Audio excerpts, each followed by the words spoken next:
नमस्कार दोस्तों, लाल बत्ती के एक और एपिसोड के अंदर आपका स्वागत है। और आज इस एपिसोड के अंदर जिस तरीके से अमित शाह जी ने पार्लियामेंट में खड़े होकर ऑपरेशन सिंदूर, इनफैक्ट ऑपरेशन महादेव के ऊपर प्रॉपरली डिटेल्ड स्पीच दी है। 1 घंटा 14 मिनट के अंदर 3 मुख्य चीजों के ऊपर बात करी गई। पहला ऑपरेशन महादेव, दूसरा ऑपरेशन सिंदूर और तीसरा कोई बात नहीं करी, लेकिन जिस तरीके से ऑपोजिशन को फ्राई किया गया, रोस्ट नहीं करा, फ्राई कर दिया, उनको बता दिया कि क्या सब चीजें हैं, किस तरीके से वो पाकिस्तान का नैरेटिव पुश करते हैं, किस तरीके से वो एंटी नेशनल बातें करते हैं।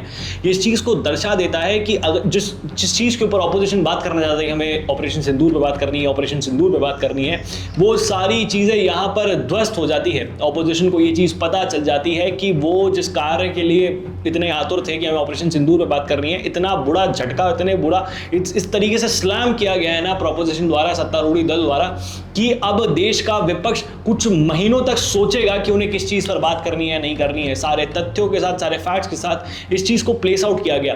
पहले गृह मंत्री जो हैं वो ऑपरेशन महादेव के ऊपर बात करते हैं। आपके माध्यम से सदन को और सदन के माध्यम से पूरे देश को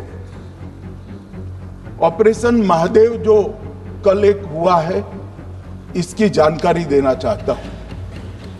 माननीय अध्यक्ष जी, कल ऑपरेशन महादेव में सुलेमान उर्फे फैजल जट, अफगान और जिब्रान, 3 आतंकवादी सेना, सीआरपीएफ और जम्मू कश्मीर पुलिस के संयुक्त अभियान में ऑपरेशन महादेव में मारे गए।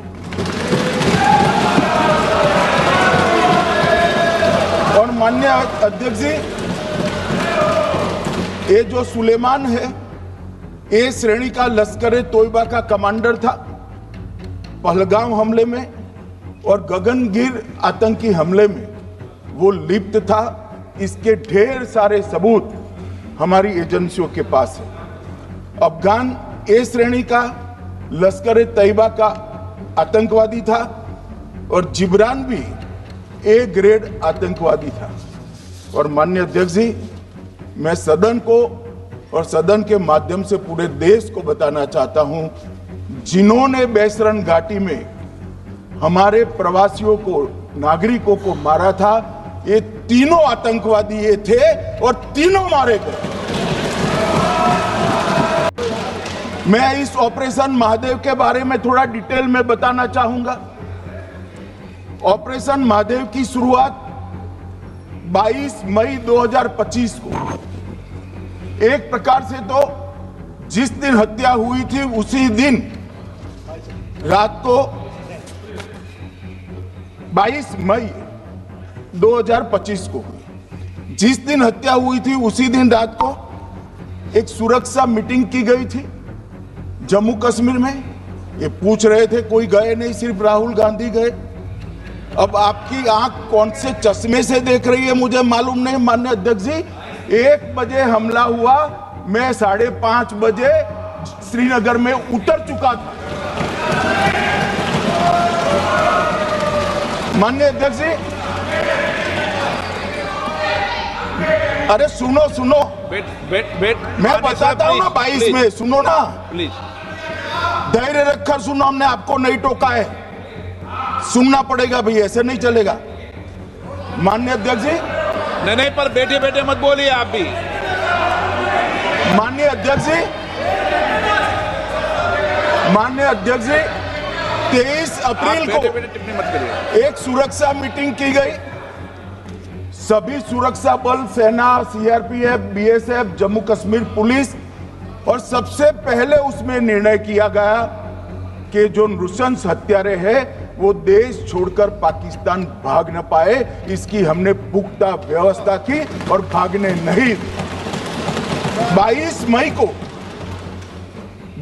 मई को आईबी के पास एक ह्यूमन इंटेल आई और एक क्षेत्र के अंदर, दाची गांव क्षेत्र के अंदर आतंकवादियों की उपस्थिति की सूचना मिली। आईबी और सेना द्वारा दाचीकाम क्षेत्र में अल्ट्रा सिग्नल कैप्चर करने के लिए जो इंस्ट्रूमेंट हमारी एजेंसियों ने बनाए हैं, इसके द्वारा इस सूचना को पुख्ता करने के लिए मई से 22 जुलाई तक लगातार प्रयास किए गए। ठंड में ऊंचाइयों पर हमारे सेना के अधिकारी पैदल इनके सिग्नल प्राप्त करने के लिए घूमते रहे, आईबी के अफसर भी घूमते रहे, सीआरपीएफ भी घूमती रही और मान्यवर 22 जुलाई को हमें सफलता मिली। सेंसर्स के माध्यम से आतंकवादी होने की पुष्टि मिल गई। तब 4 पैरा जो हमारी सेना का एक हिस्सा है, उसकी नेतृत्व में 4 पैरा के जवान, सीआरपीएफ के जवान और जम्मू कश्मीर पुलिस के जवान मान्यवर एक साथ ये आतंकवादियों को घेरने का काम किया। सेना, सीआरपीएफ, जम्मू कश्मीर पुलिस की मीटिंग भी की गई।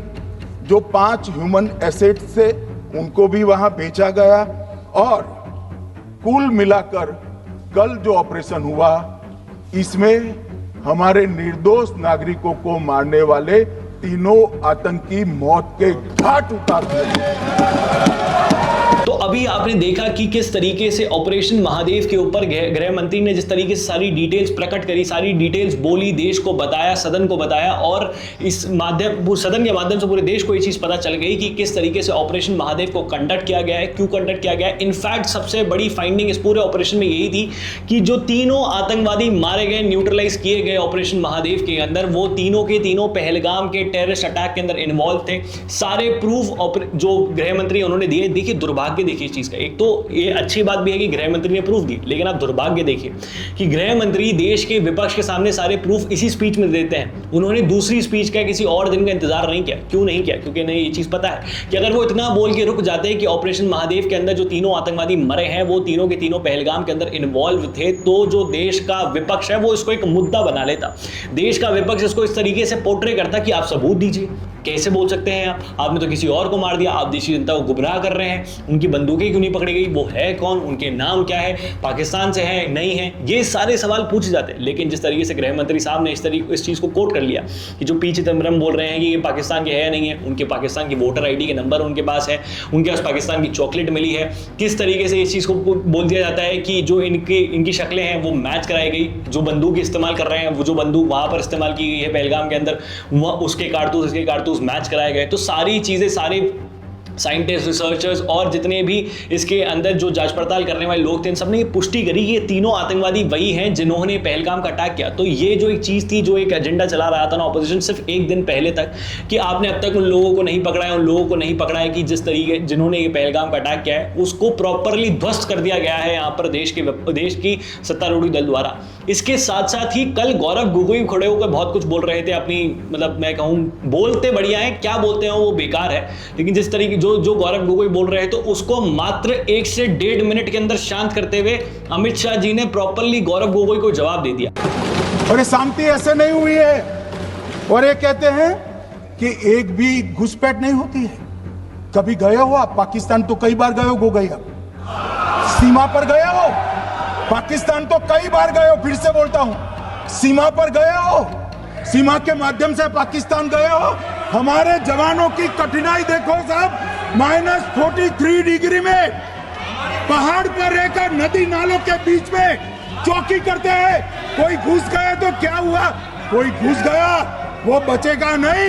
यहाँ हम उसको या तो अरेस्ट करेंगे या तो एनकाउंटर में वो मारा जाएगा, बचेगा कोई। इनको सीमा की भौगोलिक कठिनाइयां मालूम नहीं। वहां मान्यवर कई नदी नाले हैं, वेग से पानी आता है, -46 डिग्री टेम्परेचर है, नीचे सुरंगें बनाते हैं। और ये तो ऐसे कह रहे हैं घुस गए। अरे भाई, आपके मन में तो, आपके समय में तो घुसने की जरूरत ही नहीं थी, आप बुलाते थे वीजा देकर। क्यों घुसेंगे? घुसने की जरूरत ही, जैसे आप पाकिस्तान जाते हो वैसे वो यहाँ आते। मानवर, अब ये कैसे हमें पूछ सकते हैं? सिर्फ गौरव गोगोई नहीं, अमित शाह ने जिस तरीके से देश के बाकी विपक्ष के लोगों को ये चीज बताई है, अखिलेश जी से तो यही बोल देगा कि आपकी पाकिस्तान से बात होती है। सेना और सीआरपीएफ ने वो आतंकवादियों को भी समाप्त कर दिया। और मान्यवर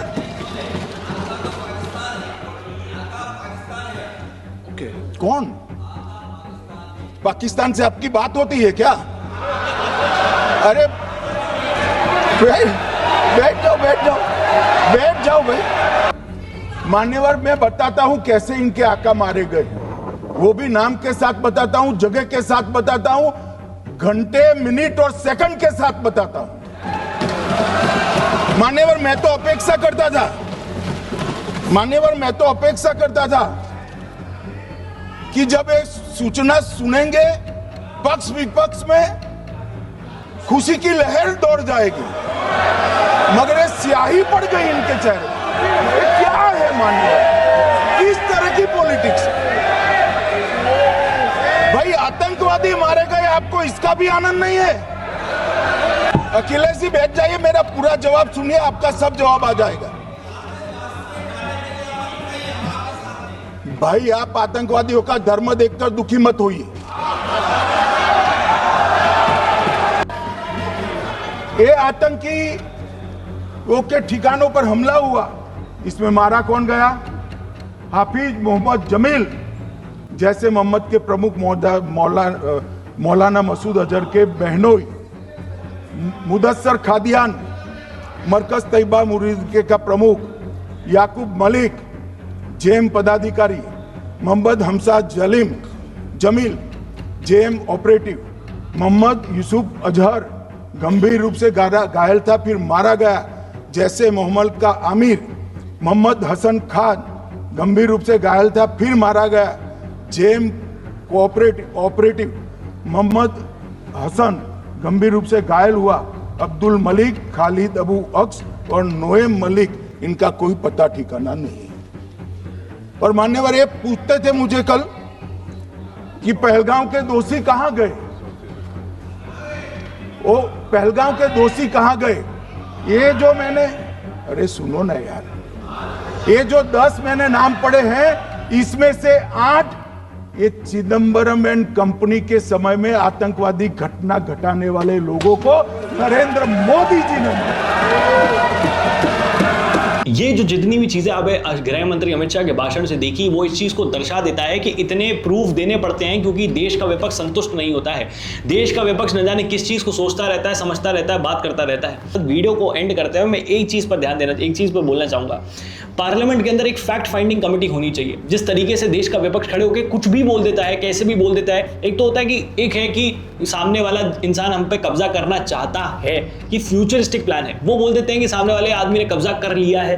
तो सामने जो जनता बैठी, एक तो आपके पास इस चीज का कोई प्रूफ नहीं है, आपके जो मन में आपने बोल दिया, क्योंकि जो संसद के अंदर बोला गया वो कोर्ट में चैलेंज नहीं किया जा सकता। तो जो आपका मन करता है वो आप बोल देते हो, फिर जो आपका मन करता है वो आप बोल देते हो, फिर देश की जनता जो इसको समझ लेती है, बाद में जो है जनता मासूम होती है, बोली होती है, वो चीज़ को कोट करने लग जाती है। तो एक देश की संसद के अंदर राज्यसभा लोकसभा के दोनों मेंबर्स, मैं मेंबर्स नहीं बोल रहा कि मेंबर्स को बनाना चाहिए कि इन नेताओं को चुनकर इस पार्लियामेंट्री फैक्ट फाइंडिंग कमेटी में बैठाना चाहिए, नहीं। Officials, top bureaucrats, IAS, IPS, IRS, ये जो टॉप इंसान है, आईएफएस होते हैं, पढ़े लिखे लोग हैं, इनको इस फैक्ट फाइंडिंग कमेटी में बैठाना चाहिए और ये एक एक चीज़ को फैक्चुअली करेक्ट करके स्टेट करे। संसद को ये काम करना चाहिए। दोनों पार्लियामेंट में मेंबर्स की बात इसलिए कर रहा था कि दोनों हाउसेस के मेंबर्स इस चीज़ के ऊपर बैठे, डिस्कशन करें और एक प्रॉपरली इस चीज को फॉर्मुलेट करें कि नेता अगर कुछ भी आकर बोल देता है तो उसको प्रॉपरली वेरीफाई किया जाए। क्योंकि आप स्पीच के दौरान तो स्पीकर, देखिए होता क्या है कि स्पीकर भी इंसान है, उसके पास कितनी सेट ऑफ नॉलेज है, उसको बार बार आके कौन क्या बता रहा है कि झूठ है सच है, उसमें बहुत टाइम लग जाता है। तब तक वो चीज लाइव है और लाइव होकर जनता उसको देख लेती है और एक बार कोई चीज इंटरनेट पर आ गई तो उसको डिलीट कर पाना नेक्स्ट टू इम्पॉसिबल होता है, मतलब इम्पॉसिबल ही होता है।